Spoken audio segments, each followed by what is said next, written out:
Hello, my friends. Hello, and welcome once again to Stately Vaughan Manor, where it's time for my weekend reading report. That's right, the incredible program where I talk about all the stuff that I read during the previous week. And I read some stuff this previous week. Mostly, I read Vanney. So I am in the process of reading Vanney, which is I think 660,000 words or something. It's a very long book, Vanney the Vampire. This is volume 1. I am this far in volume 1. So out of all of Vanney, I'm about 35% done, which is not nearly as much as I wanted to read at this point, but yeah, this is an ongoing project, Vanney. And Vanney is interesting. So, Vanney the Vampire, the most famous penny dreadful of all. Penny dreadfuls, little papers that were, probably 16, 17 pages long with a few chapters of the story that would come out, I think, once a week. Back in Victorian England. And people would just read this ongoing, continuing story of Vanney. And there were lots of penny dreadfuls, but Vanney is definitely the most popular, I think, the most well-known. Although there are a few others that people still remember. And it's an interesting story. First of all, it's not a novel. Vanney is not a novel. This feels more like an ongoing soap opera as far as how the storytelling and how the story is told. Or stories, I should say. In Vanney, there are a number of storylines before Vanney finally ends.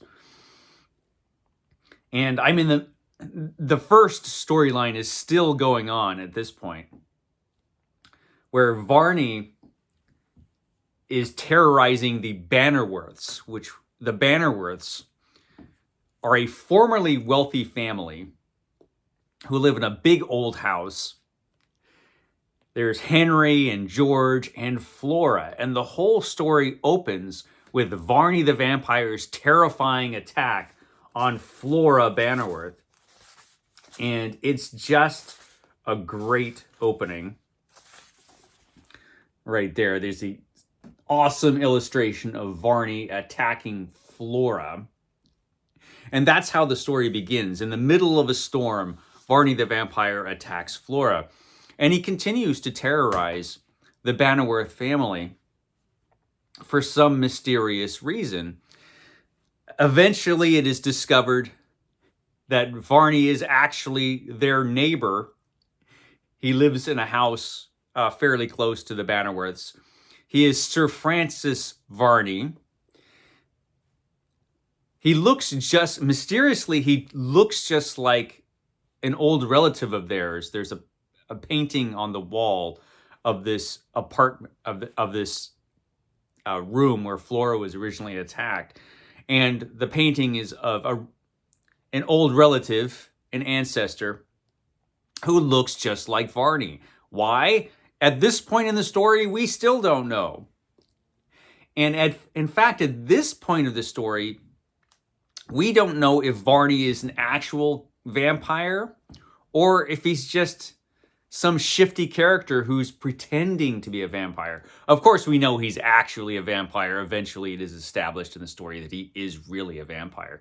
But at this point, I'm not sure that the authors, who are unknown, it could have been James Malcolm Reimer, but we're not sure. But we're not sure at this point whether the author knew or had decided whether Vanney was actually a vampire or just somebody out for money.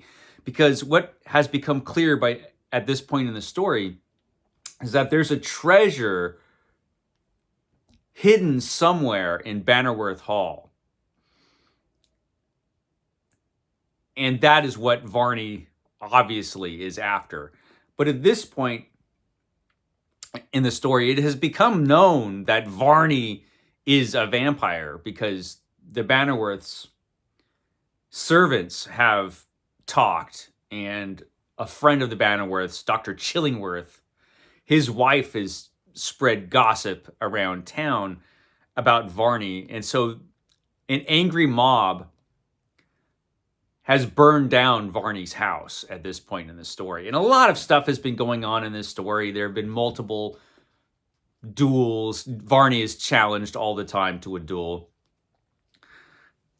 And Varney is by far the most interesting character in this story. And it's a fun read. It's terribly entertaining. It's incredibly trashy. And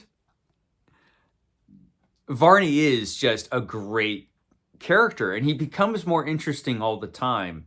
He is villainous, but he's not completely villainous.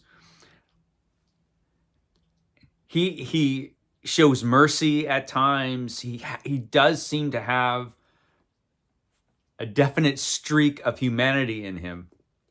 And I know that eventually he becomes kind of a tragic character, although we're not really there yet.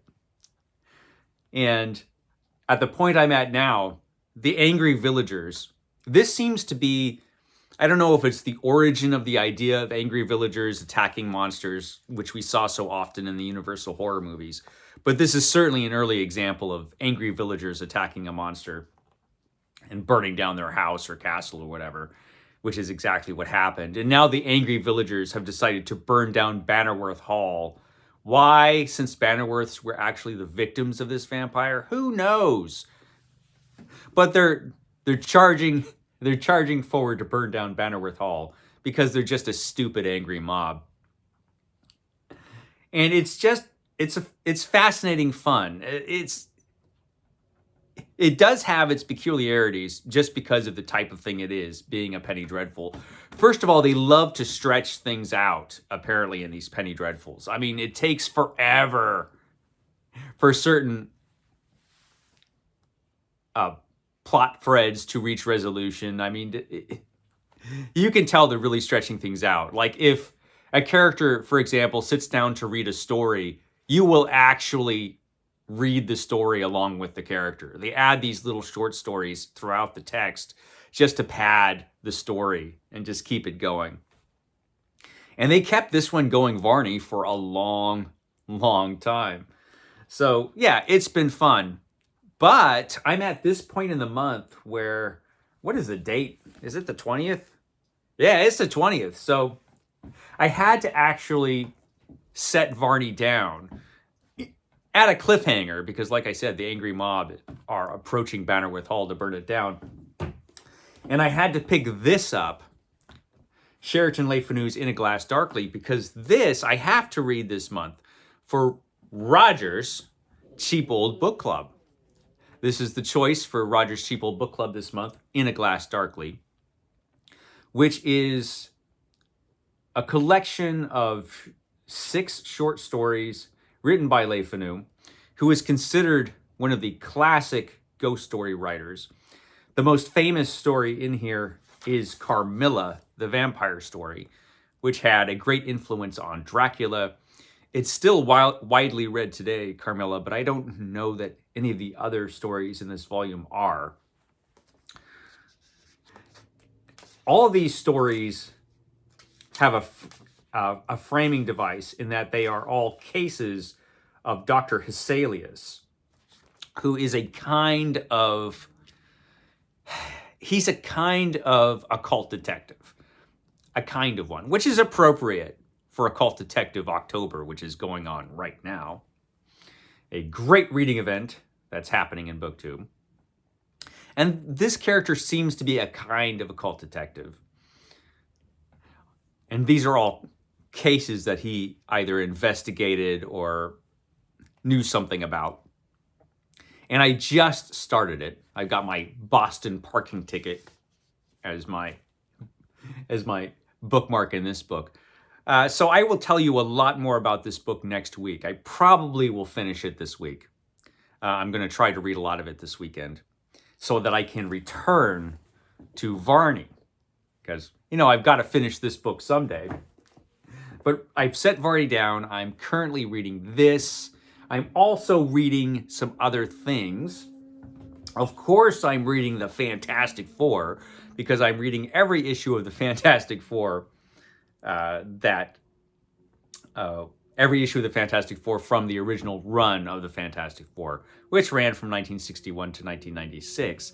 And at this point, I am into 1970. So I've read every issue of Fantastic Four from the 1960s. And we're approaching the end of Jack Kirby's run on the Fantastic Four. We're getting there. I am at issue number 95. Franklin Richards has a name now. Young baby Franklin has been named. And he's been left with Agatha Harkness, who's in a new television show, I think. But I don't watch the new Marvel shows, actually. I kind of gave up on the Marvel Cinematic Universe a while ago. Yeah, I kind of gave up on them. Maybe I'll pick up watching them once again, but they all seem to start sucking, actually. I'm not sure what it was, but it seemed that way. Anyway, I'm on issue 95. Only a few issues left of Jack Kirby's original run on the Fantastic Four. And I'm going to be sorry to see Jack Kirby go. But I still have years and years of the Fantastic Four yet to read. I also picked up this because I've decided to pick back up with the old EC comics that I was reading through. This is The Haunt of Fear, Volume 1. And I'm at this point in this fantastic issue with a relative of my friend Roger here on the cover, it looks like. That could be Roger himself. It might be. That seems a very Roger-like activity that you see on the cover here. These are the earliest issues of The Haunt of Fear, so they're not as great and grotesque and wonderful as EC became. They're still kind of tame at this point, but it doesn't take long for this title, as well as all the other horror titles from EC, to really get going and become gross and horrifying. Great stuff. I love these old EC comics. So I'm reading this right now, and I'll probably polish this off this weekend too. And that is about it. It's kind of a short weekend reading report this week. I don't think I got anything exciting in the mail except for one thing, which I'm going to talk about tomorrow, because the Robert E. Howard Foundation released something very exciting. And so, yeah, I'll talk about that tomorrow. And I guess that's about all today. Roger, do you have anything to add? No? I guess not. Okay, guys, we'll catch you next time.